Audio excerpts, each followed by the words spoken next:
요즘 토닥토닥이란 말이 유행한다고 그러더라고요. 그래서 토닥토닥이란 말이 무슨 뜻인가 하고 사전에 찾아보니까 울리지 않는 물건, 예를 들어서 나무 같은 거죠. 울리지 않는 물건을 두드렸을 때 나는 소리가 토닥토닥이라고 합니다. 그래서 사람의 등을 두들면서 나는 소리가 토닥토닥이다 해서 토닥토닥이란 말이 유행하는 것 같아요. 아무래도 토닥토닥이란 말이 유행하는 게 그만큼 사는 게 힘들기 때문이고, 또 누군가로부터 위로를 받고 싶은 마음이 크기 때문이 아닐까 싶습니다.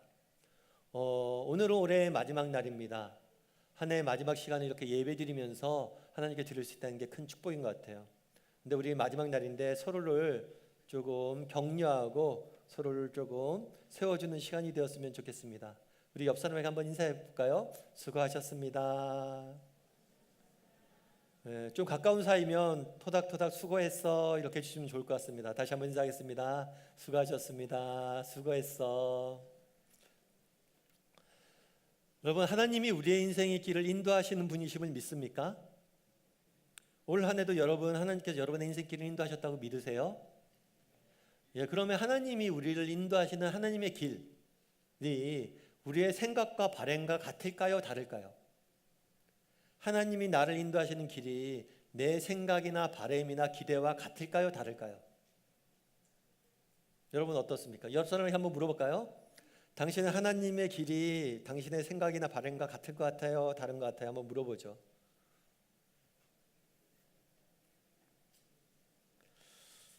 아마 이런 질문에 같다고 대답하면 굉장히 어떤 사람이에요? 행복한 사람이겠죠. 근데 사실은 살다 보면 내 기대와 바램, 내가 소원했던 것과 전혀 다르게 하나님이 우리의 인생길을 인도하시는 경우들이 많은 것 같습니다. 저도 그랬던 것 같아요.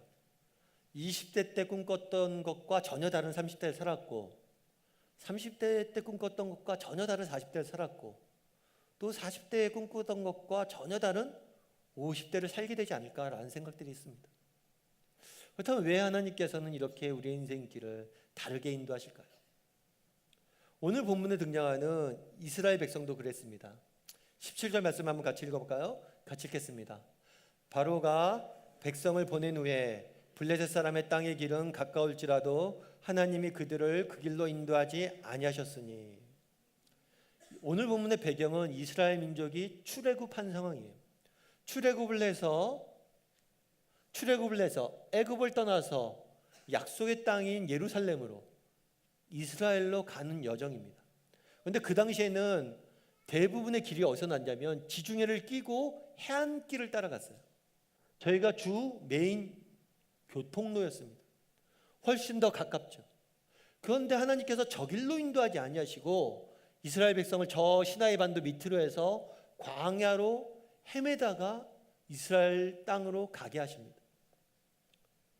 그래서 오늘 본문에 뭐라고 되어 있냐면 가까울지라도 다른 길로 갔다 이렇게 인사하고 있어요. 가까운 길, 해안을 따라가는 가까운 길. 아마 이 가까운 길은 우리가 바라고 기대하고 소망하는 그런 길의 상징적인 길일 수가 있겠죠. 하나님께서는 그날의 이스라엘 백성을 정말 그들이 바라는 쉽고 가깝고 편리한 길을 가지 않고 역경과 고난이 있는 광야길로 인도하셨어요. 그들의 기대와 다른 길로 인도하신 거죠. 그렇다면 왜 다른 길로 인도하셨을까요? 저는 오늘 본문의 말씀을 중심으로 해서 왜 하나님께 다른 길로 인도하셨는지, 이를 통해서 우리의 인생길을 인도하시는 하나님은 어떤 분이신지에 대해서 여러분과 몇 가지를 나눠보길 원합니다.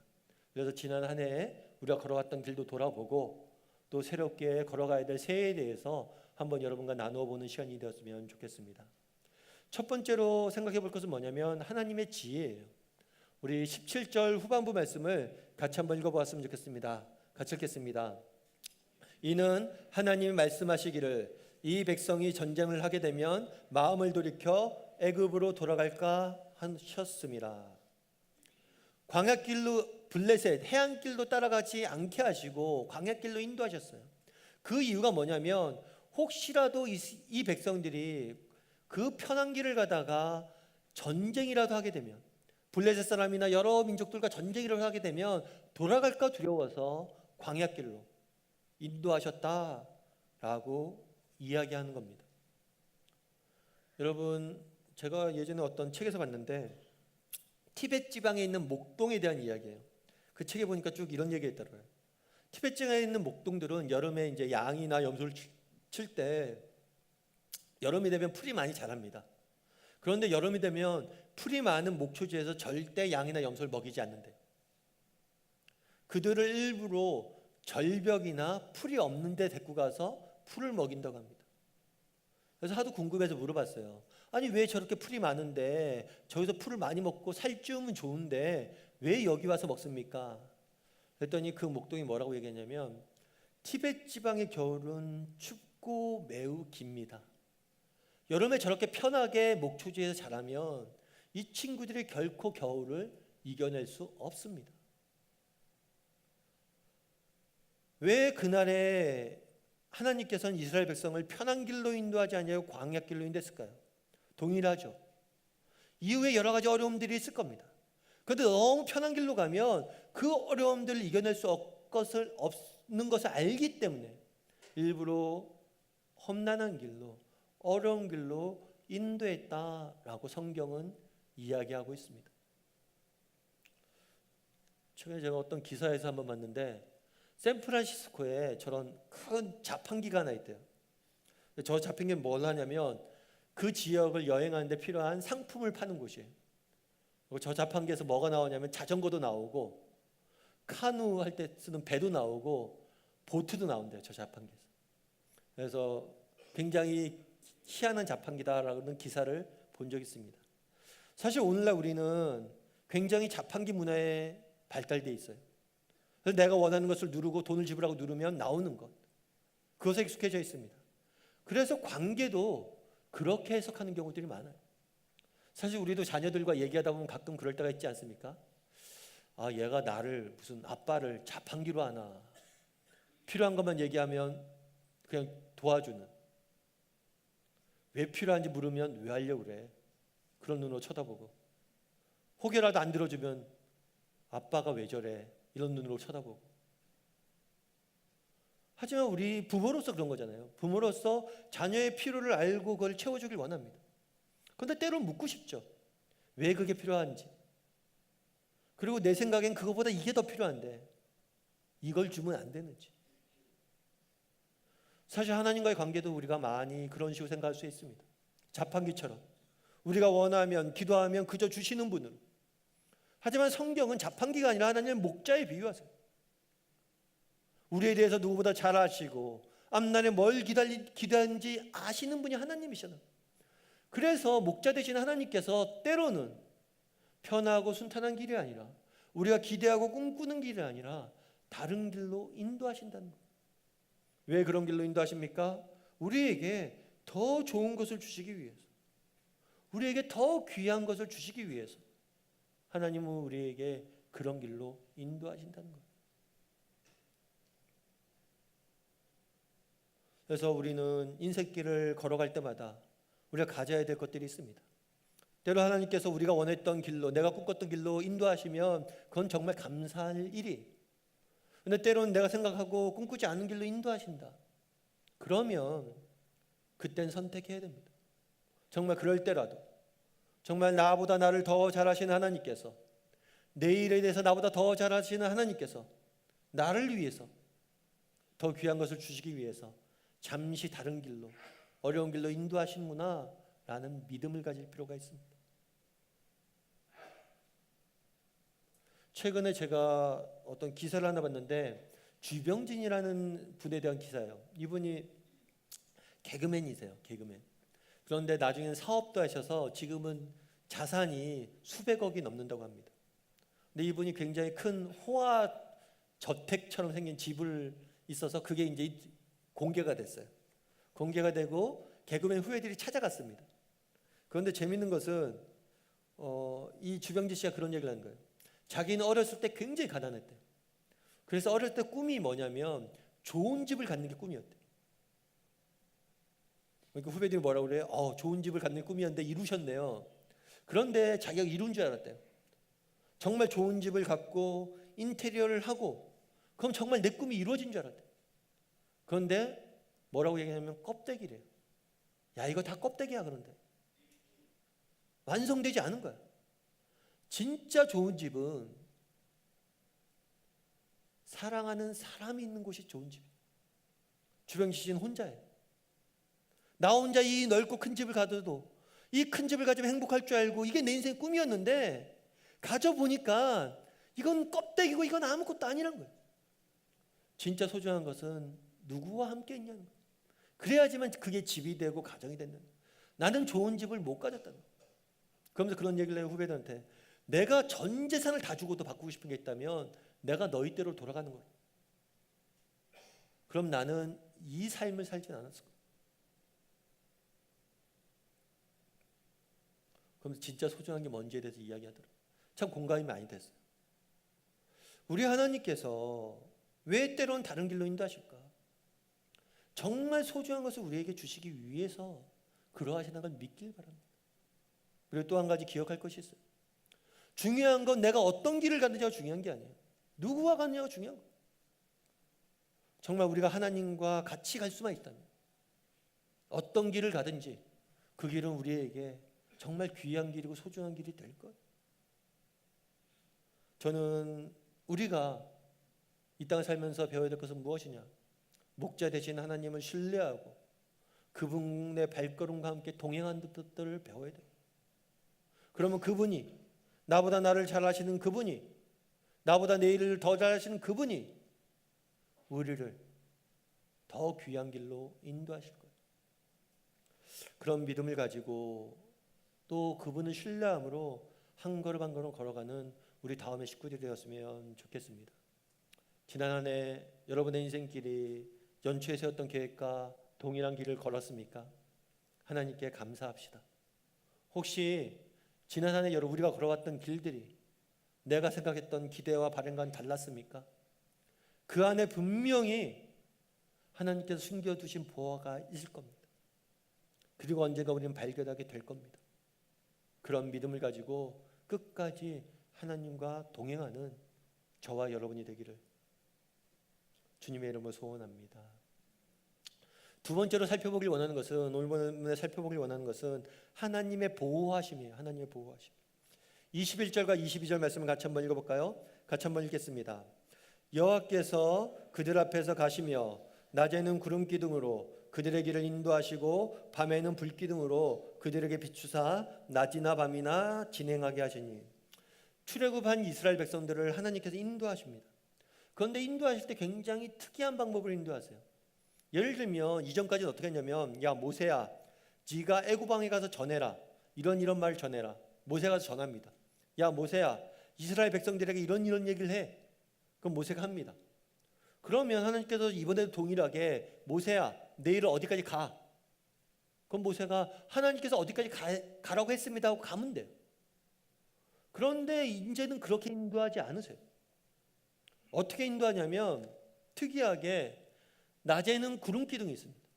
구름 기둥이 멈춰 있으면 가만히 있어야 돼요. 그런데 구름 기둥이 움직이기 시작하면 구름 기둥을 쫓아가는 거예요.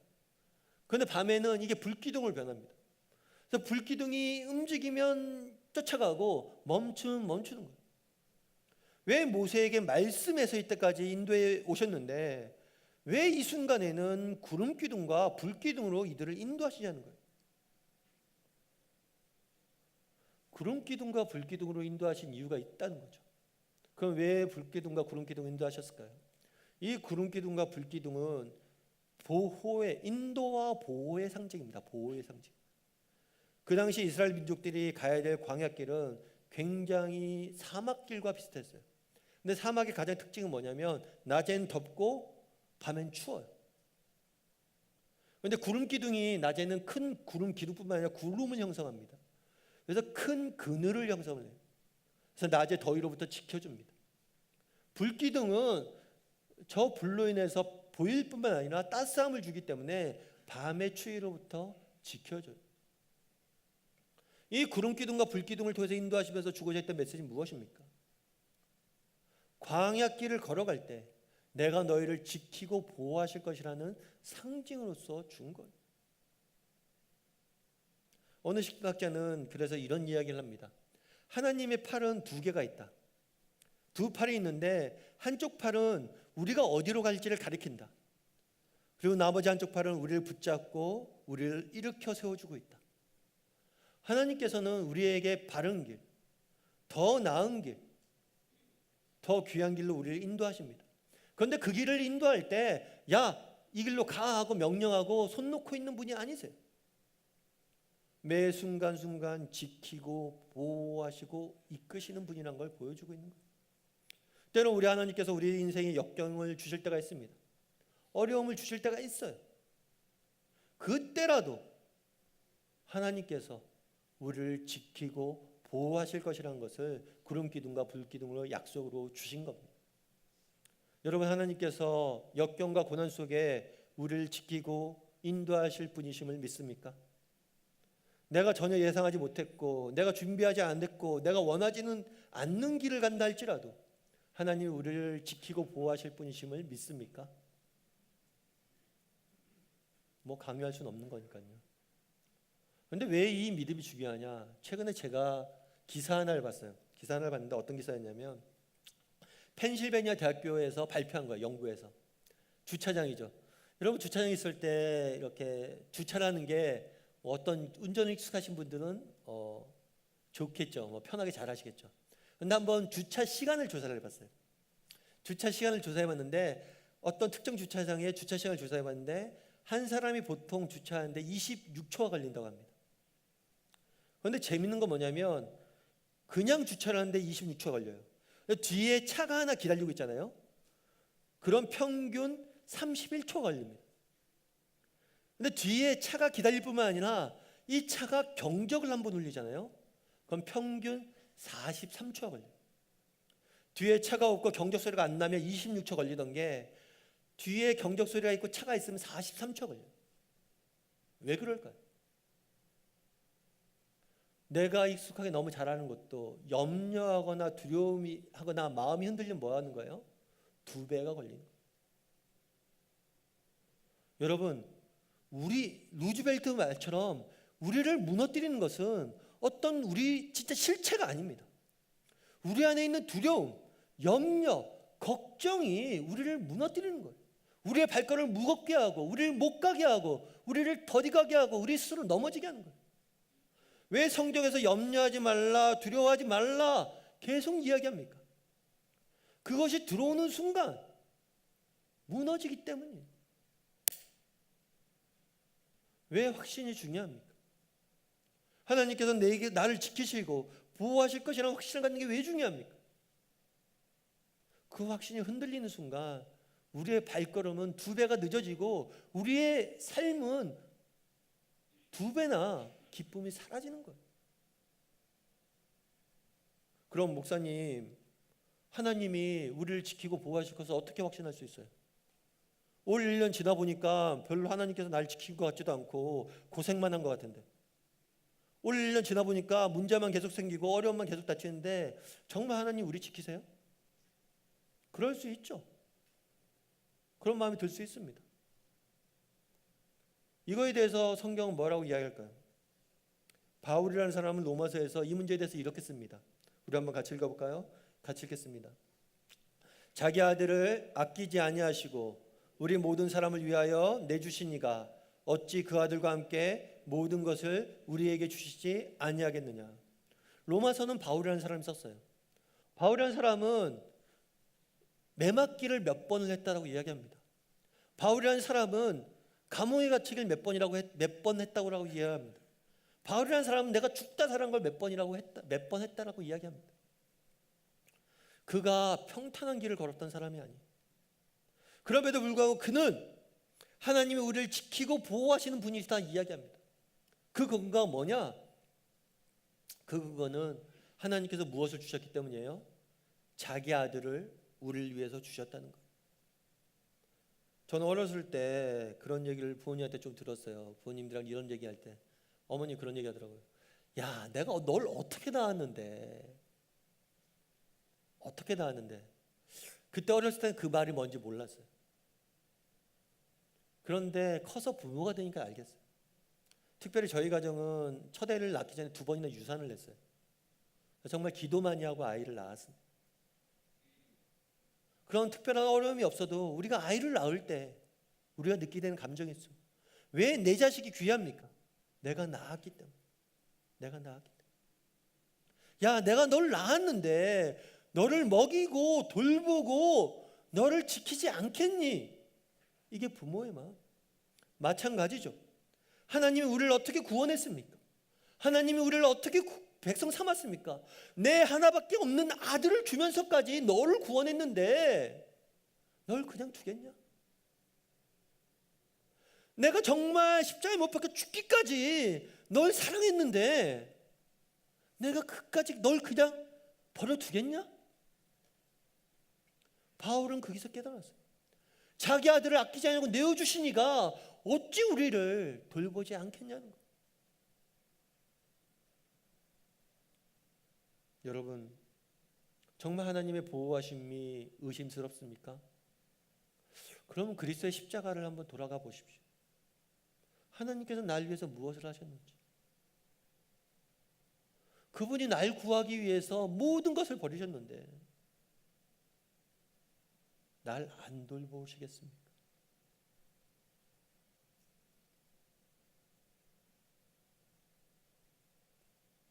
내년 한 해 우리 앞에 많은 역경과 어려움들이 있을 겁니다. 그럴 때마다 우리는 또 흔들릴지 모릅니다. 그럴 때마다 그리스도의 십자가 앞에 돌아가십시오. 그리고 묵상해 보십시오. 하나님께서 날 위해서 무엇을 주셨는지. 날 위해서 죽음 목숨도 안 아까웠던 분이 아끼겠습니까? 날 위해서 목숨까지 내어놓아서 날 구원하셨던 분이 날 돌보지 않겠습니까? 그날의 그 어려움들 갖고 이스라엘 백성을 출애굽시킨 하나님께서 비록 그들을 필요한 것이 있어서 광야길로 인도했지만 거기서 죽게 두겠습니까? 구름 기둥과 불 기둥으로 지키셨습니다. 하나님께서 반드시 우리를 구름 기둥과 불 기둥으로 지킬 겁니다. 왜냐하면 그분이 우리를 위해서 아들까지 주셨기 때문입니다. 바라기는 우리 다음의 식구들이 하나님께서 우리의 인생을 구름 기둥과 불 기둥 인도하심을 신뢰하길 바랍니다. 어떠한 형편 중에서도 어떤 역경 중에서도 하나님 날 반드시 지키고 보호하실 분이심을 믿길 바랍니다. 그리고 담대히 세상 속에 살아갈 줄 아는 우리 다음의 식구들이 되기를 주님의 이름으로 소원합니다. 그리고 마지막으로 살펴보길 원하는 것은 하나님의 성취예요. 오늘 본문에 보면 19절에 이렇게 되어 있습니다. 19절 말씀 한번 같이 읽어볼까요? 같이 읽겠습니다. 모세가 요셉의 유고를 가졌으니 이는 요셉이 이스라엘 자손으로 단단히 맹세하게 하여 이르기를 하나님이 반드시 너희를 찾아오시리니 너희는 내 유고를 여기서 가지고 나아가라 하였습니다. 그날에 수많은 이스라엘 백성들이 출애굽을 합니다. 아이까지 합치면 한 200만 명이 되었을 것이다 추정을 합니다. 그 많은 사람들이 애굽 땅을 떠나게 된다면 챙겨야 될 것이 얼마나 많겠습니까? 긴 여행을 가야 됩니다. 가져가야 될 것이 얼마나 많겠습니까? 그런데 오늘 보면 재미있게 또 모세가 한 가지를 챙겨서 갔다라고 이야기를 합니다. 그 한 가지가 뭐예요? 요셉의 유골이에요. 요셉은 400년 전에 살다가 죽었던 사람입니다. 그런데 400년 후에 모세가 이 요셉의 유골을 가져가요. 왜 유골을 가져갑니까? 요셉이 유언을 남긴 게 있기 때문이에요. 뭐냐면 하나님이 반드시 너희를 찾아올 건데 너희가 정말 출애굽을 해서 하나님이 너희를 이스라엘 땅으로 이끌 텐데 그때 내 유고를 반드시 가지고 나가라 라고 이야기합니다. 요셉은 17살 때 애굽의 노예로 팔려왔습니다. 애굽의 노예로 팔려왔을 때 그가 가지고 있었던 꿈이 한 가지 있었어요. 그건 뭐냐면 언젠가 하나님께서 날 고향 땅에 돌아가게 하실 것이다. 내가 비록 노예이고 내가 낯선 이방 땅에 종의 신분으로 팔려왔지만 하나님이 반드시 나를 구원하셔서 내 고향 땅에 돌아가게 할 것이다. 하지만 현실은 어땠습니까? 17살 때 애굽에 내려와서 생을 고향 땅을 보지 못했습니다. 그리고 애굽에서 생을 마감해야 됐습니다. 그럼에도 불구하고 그가 유언으로 무엇을 남겼습니까? 날 고향 땅에 가게 될 것이다. 요셉은 죽는 순간까지 어렸을 때 품었던 꿈들을 포기하지 않고 품고 살아가고 있었습니다. 여러분, 메가더 장군을 아실 겁니다. 인천 상륙작전을 이끌었던, 연합군을 이끌었던 굉장히 우리나라에겐 고마운 장군이고 역사적으로 유명한 장군입니다. 근데 메가더 장군이 그런 이야기를 했어요. 여러 가지 명언을 남겼는데 그 중에 하나는 뭐냐면, 세월은 피부를 주름지게 하지만 열정을 저버리는 것은 영혼을 주름지게 한다.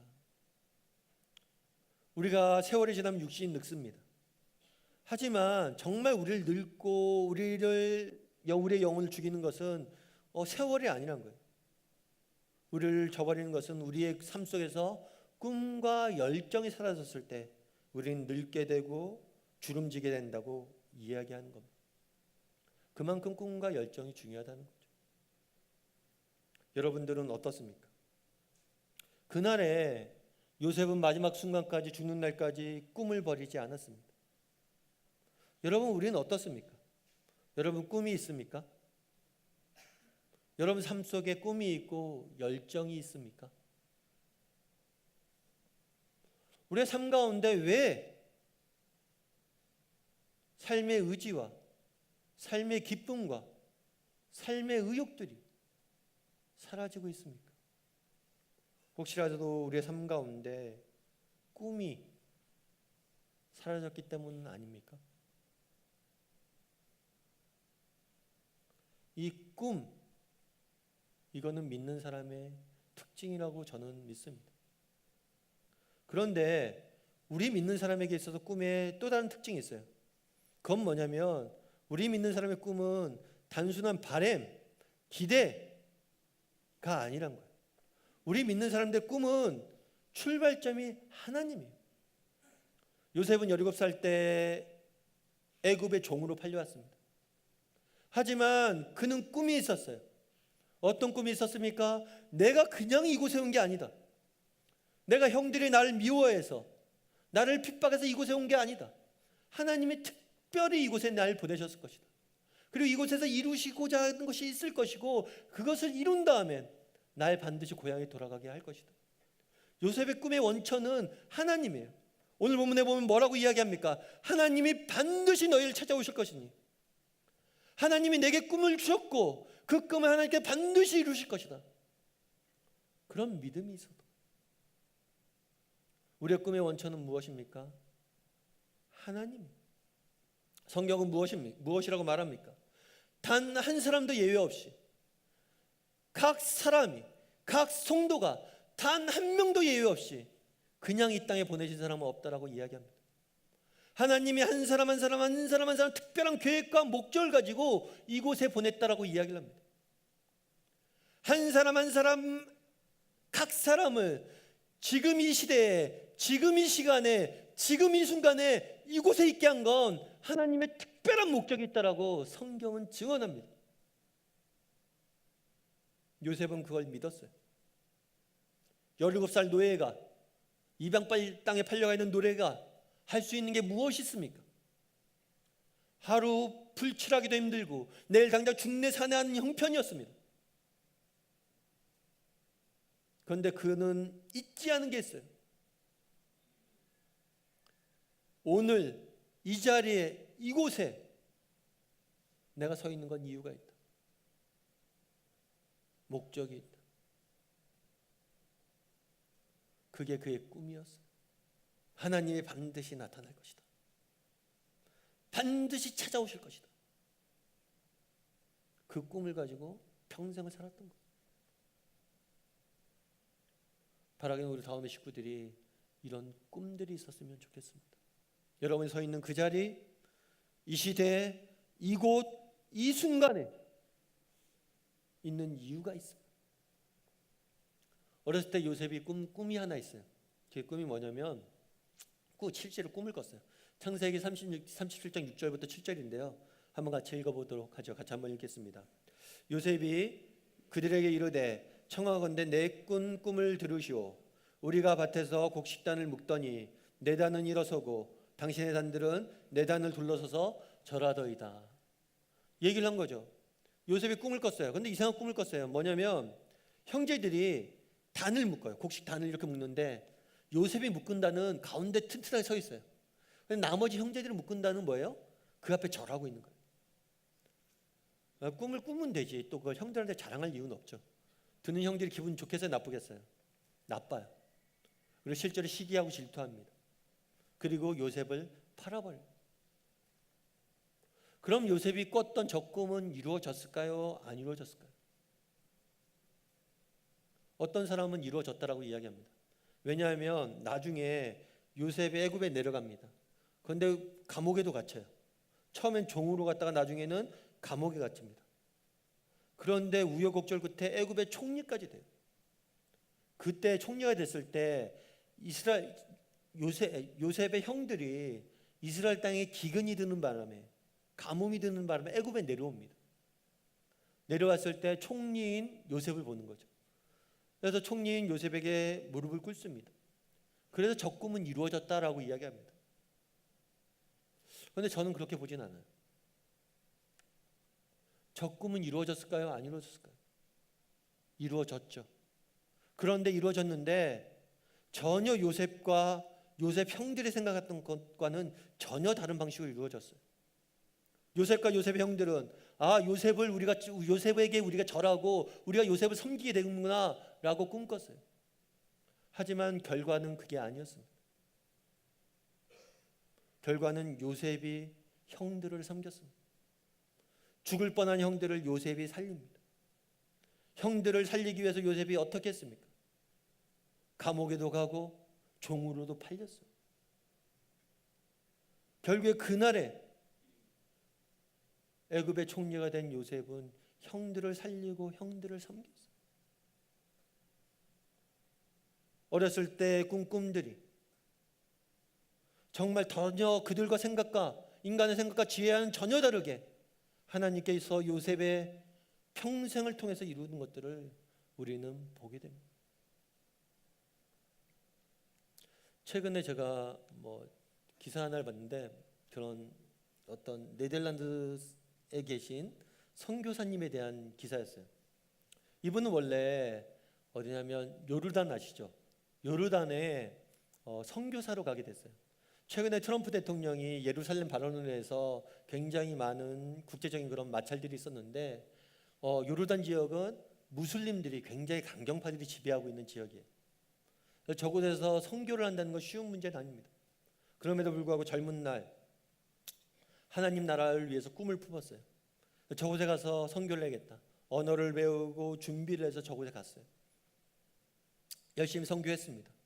그런데 그렇게 잘 선교하고 복음이 확장되어져 갔는데 갑자기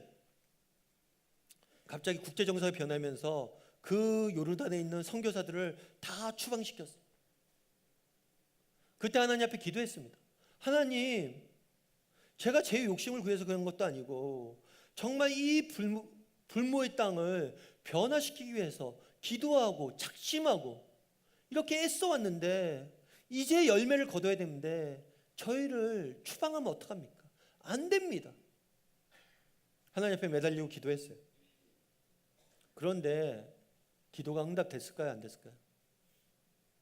응답이 안 됐어요. 응답이 안 되고 추방당합니다. 고국으로 돌아가요. 평생을 무슬림 선교를 위해서 헌신했던 분이 어느 날 갑자기 고국에 덩그러니 버려진 거예요. 왜 하나님은 나를 버리셨을까? 그런데 그렇게 선교사님 돌아간 다음에 몇 년 지나지 않아서 중동에 굉장히 큰 사태들이 납니다. 그래서 수많은 난민들이 생기게 돼요.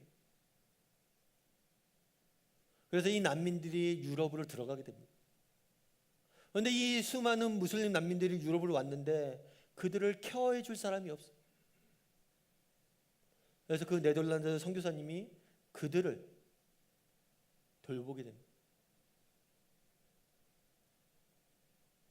왜 하나님 이 길입니까? 왜 우리를 이곳에 보내셨습니까? 왜 내 길을 막았습니까? 아니, 너를 일부러 그곳에 보냈다. 왜냐하면 나의 사람들이, 나의 백성들이 훗날 그곳에 갈 거기 때문에 네가 준비해라. 최근에 우리나라도 마찬가지예요. 최근에 제가 아는 목사님 한 분이 동남아에서 오랫동안 선교하시다가 돌아오셨어요. 돌아오셨는데 지금 대구에서 교회를 하십니다. 교회를 하는데 어떤 교회를 하냐면 우리나라인데 동남아 사람들을 위한 교회를 하세요. 지금 시골에는 다문화가 굉장히 많습니다. 그래서 그런 얘기를 하더라고요. 승원아, 내가 그때 이제 은퇴하고 돌아오면서 그 사역을 접고 돌아오면서 뭘 할까 했는데 이곳에서도 내가 해야 될 일이 있다. 참 하나님이 오묘하시다. 미션 필드가 변했다는 거예요. 선교 현장이 여기였네. 이런 이야기를 하시더라고요.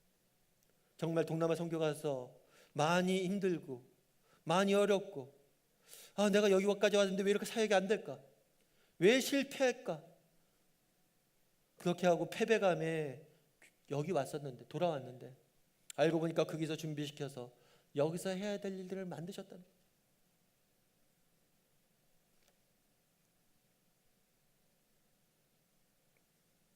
우리 하나님은 어떤 분이십니까? 요셉은 어려서 꿈을 꿨습니다. 그 꿈을 이루는 것들은 요셉의 기대와 달랐을지 몰라요. 하지만 우리의 생각을 뛰어넘는 그분께서 요셉이 꿈꿨던 것들, 요셉이 소망했던 것을 이루어가는 것들을 보게 됩니다. 우리도 마찬가지입니다. 여러분, 우리도 꿈이 있었으면 좋겠습니다. 그리고 그 꿈들을 포기하지 않고 정직히 하나님 앞에 꿈꿨으면 좋겠습니다. 그러면 하나님께서 반드시 그것들을 이루어 가실 겁니다. 때로 우리에게 다른 길로 인도하실 수도 있습니다. 하지만 그곳에서 우리는 그 꿈들을 이루게 될 겁니다. 바로 오늘 우리가 서 있는 이 공동체도 그런 공동체라고 저는 믿습니다. 정말 이곳에 와서 정말 젊었을 때 나 치던 기타를 개척교회 와서 치게 되고 찬양을 섬기게 되고, 정말 이곳에 와서 정말 다른 교회였으면 교사가 부족하지 않아서 교사 섬기지 않아도 됐는데 교사로 섬기기 시작하고, 이 모든 것들이 하나님의 큰 계획 아래서, 꿈 아래서 우리를 통해 이루어 가시는 것. 성경은 이야기합니다. 각 사람, 단 한 사람도 예외 없이 지금 이 순간 이곳에 보낸 건 하나님의 이유가 있다. 바라기는 정말 우리의 꿈의 근거는 하나님입니다. 그 하나님의 목적을 근거로 우리의 꿈을 삼고 내가 서 있는 자리에서 정말 하나님 나라를 위해서 꿈꾸는 사람이 되었으면 좋겠습니다. 내년 한 해도 정말 꿈꿨으면 좋겠습니다. 우리 가정을 통해서 이루실 하나님의 꿈, 내가 서 있는 일터에서 하나님께 이루실 꿈, 우리 공동체를 통해서 이루어질 하나님의 꿈, 그것들 꿈꿨으면 좋겠습니다. 우리 꿈꿀 때 요셉의 인생을 통해서 그거했던 것처럼 하나님께서 반드시 이루실 것입니다. 반드시 찾아올 것입니다. 그런 믿음을 가지고 가정과 일터와 여러분이 서 있는 자리에 꿈들을 가지고 살아갈 줄 아는 우리 다음의 식구들이 되기를 주님의 이름으로 소원합니다.